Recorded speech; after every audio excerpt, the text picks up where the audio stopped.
Before we get into today's show, let me tell you about HubSpot. If you're hustling in the trenches to build a business or bootstrapping one of your own, let's talk about an AI-powered tool that can lighten up your workload a bit.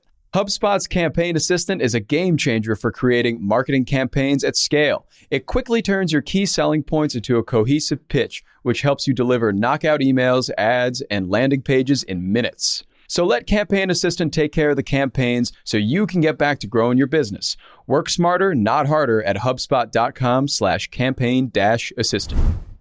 Good morning, everyone. It is Wednesday, October 11th. I'm Rob Literst here with Drea Hudson, and this is the Hustle Daily Show.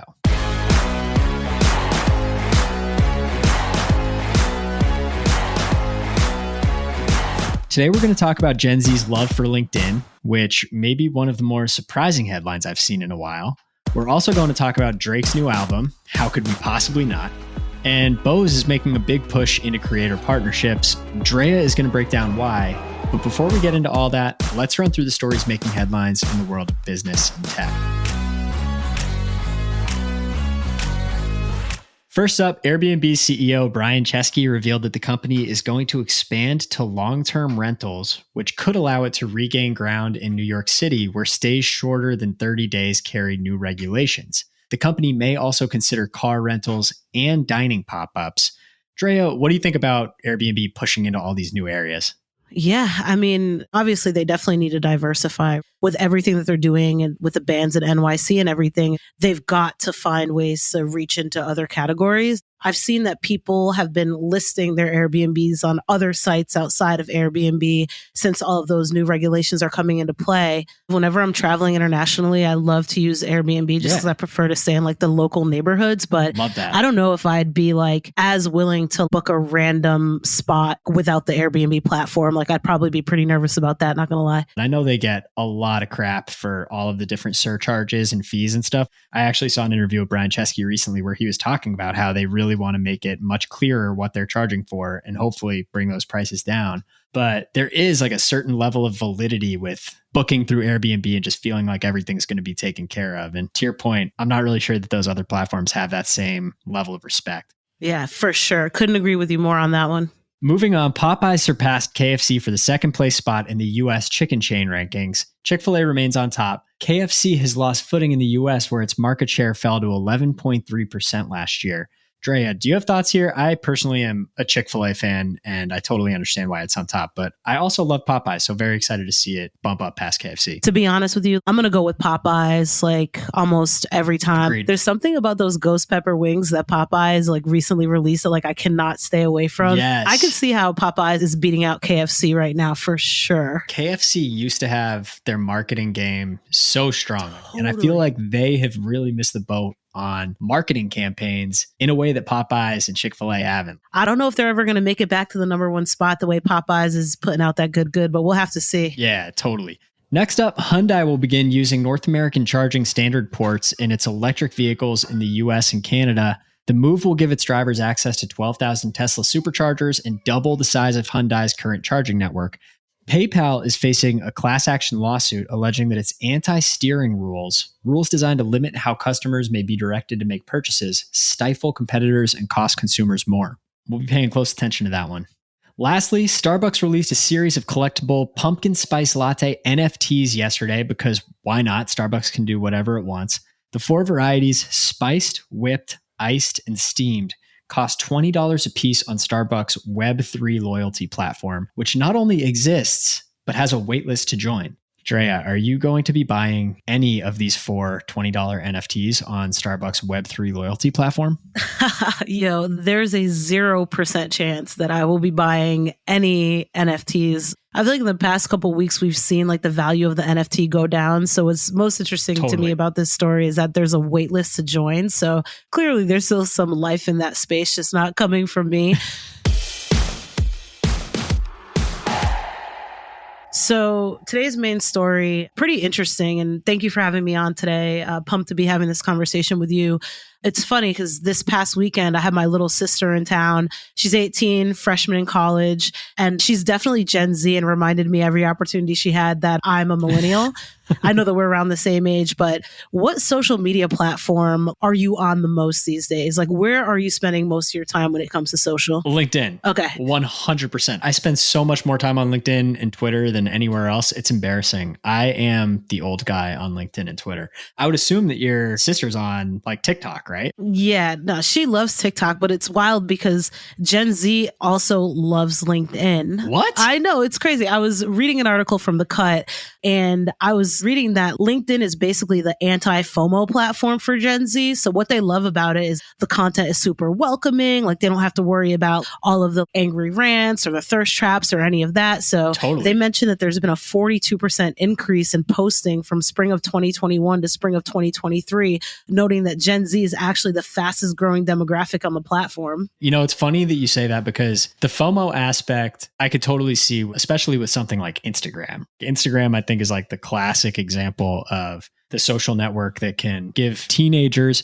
children, even adults anxiety, right? Because like you're looking at everybody's best life and you start comparing yourself to other people. Totally. LinkedIn can be super goofy and weird, but it's totally harmless. At the very worst, you're talking to somebody who's going to try to swindle you into a consulting deal or something like that. Like I honestly don't think LinkedIn is really like that dangerous of a place to hang out. But I think for an 18-year-old, I'd be a little bit concerned. What is she going to find on there that she actually likes? There's just so much weirdness on LinkedIn. Gen Z is really thinking about their future and their careers kind of in the same way that we're thinking about it right now. So it's cool to see that younger generation thinking ahead. And it's dope to know that there's a platform for them that kind of pulls them out of that highlight reel experience of the other social platforms. LinkedIn has around 950 million users in over 200 countries. Nuts. So it's just absolutely insane to think about the size and scope of what that demographic is and Gen Z being excited to participate in that. Right. I think the scariest thing about LinkedIn is there's so many monetization opportunities that Microsoft hasn't even really touched yet. And I think in the years to come, they'll probably play around with those more. I think people are getting more engaged on there. It sounds like Gen Z likes it. Good things happening at LinkedIn. Absolutely. LinkedIn, we see you. We appreciate you. Thanks for being a safe space for Gen Z. Stay the same. Stay the same. A couple other things that I wanted to call out. Typically, we're covering news, business, tech, so love to bring in a little something different. Yeah. But we have got to talk about For All the Dogs, the Drake album. Yes. It was released October 6th. So Rob, how do you feel about the Drake album? What's your take on that? I liked it. I liked it a lot. I'm not going to lie. So I'm an old school Drake fan. I think Take Care is like the best album of all time. I've listened to that album probably more than the rest of the albums in the world combined. And it hit me at a certain point in my life where I was like, I'm going to listen to this a billion times. Every single time one of his new albums comes out, I'm super excited about it.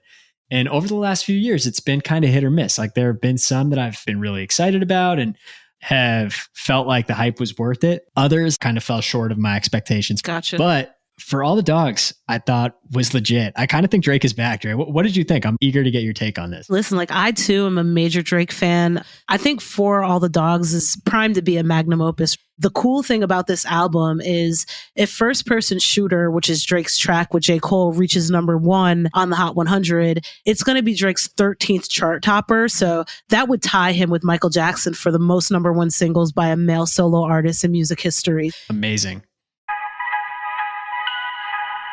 The next thing I want to talk about is Bose. So I, as you know, love music, love tech, love gadgets. Bose has always been to me probably one of the best listening apparatuses. We know that founded by doctors, based right here in Framingham.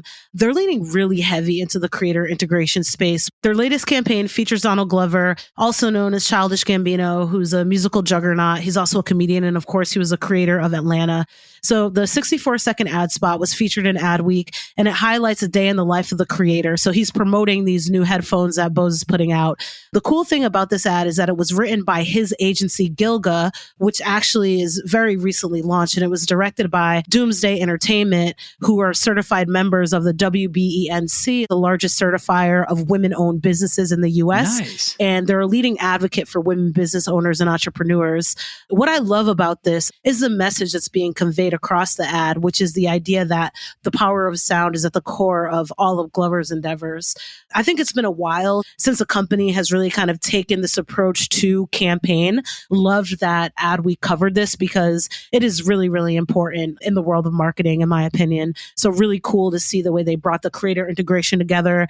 They hired his agency and then he brought in Doomsday, which I thought was pretty dope. I think you're going to see a lot more of this as more of these creator partnerships escalate. And I think people are learning that, you know, if you want to work with the best creators in the world or the best artists in the world, these days you're going to have to kind of do things their way to a certain extent. Like Donald Glover, if you want to work with somebody like that, you're going to need to allow him some creative control. Oh, absolutely. And I think brands should take note. It's exactly what you're saying is if you're going to work with a creator or you're going to hire a creator, make sure that you're giving them the creative space to actually produce something that's a reflection of them and to produce something that's a reflection of what they've been working so hard to build.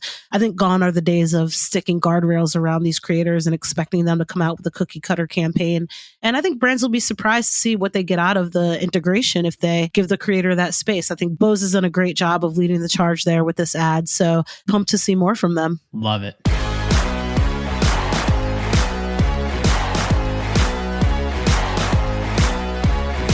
All right, that's going to do it for us today. Thank you all for tuning into the Hustle Daily Show. We are a proud part of the HubSpot Podcast Network. Our editor today is Robert Hartwig, and our executive producer is Darren Clarke.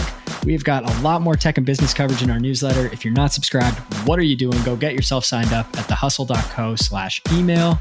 Have a wonderful Wednesday, and we'll see you tomorrow. Peace.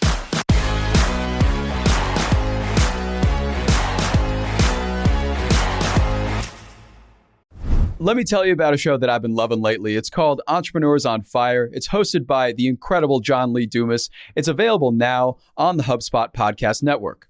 Entrepreneurs on Fire stokes inspiration and shares strategies to fire up your entrepreneurial journey and create the life that you've always dreamed of. I'm a big fan of this podcast. It has energy, it has value, and it's all about learning about entrepreneurship. I was just listening to an episode the other day. JLD interviewed Jay Rogers, who was such a wealth of information. He kind of went into how entrepreneurship chooses you. You don't necessarily choose it, and that failure only happens when you stop trying to win. A lot of gems in this one. So I highly recommend checking out that particular episode along with the rest. So go listen to Entrepreneurs on Fire wherever you get your podcasts.